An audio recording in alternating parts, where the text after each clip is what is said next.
maloko a masomepedi tee go akaretswa le ba lekgotlaphethiši ba otonagolo Stanley Mathabatha ba rakilego Dixon Masemola Polibušielo Lethante Moraka ba akaretswe ka gare ga Komitiphethiši ya bosetšhaba ya ANC. Masemola o phenkgišane le Mathabatha maemong a Modulasetulo gomme a loba khonferenseng ya go kgetha boetapele jwa profense kgweding ya June. Khonferense ya bomasomehlano-hlano ya go kgetha boetapele jwa bosetšhaba, Mathabatha o ile a fetoga ka metsotso ya mafelelo a thekga ngaka Zweli Mkhize le ge profense e be tšere sephetho sa gore go thekgwe Cyril Ramaphosa le boelela.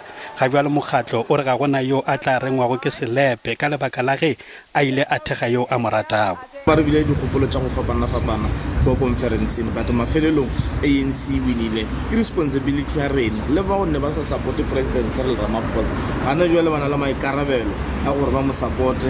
Mosekaseki wa dipolotiki o re matla a ga Mathabatha a sesefaditšwe ke go akaretswa ga ba bangwe ba bao a sa nošanego le bona metsi. Ke nagana gore o sa na le sebaka sa gore e ka ba mo premier wa Limpopo ka baka la gore o na le maatla a gore a ka kgetha gore ke mang ya swantse a be ka ra cabinet a gagwe gore ke mang a sa swanela go ba gona. Mathabatha o šetše a lokoletše pego mo a hlalosang gore a ka se itokolle maemong a gagwe.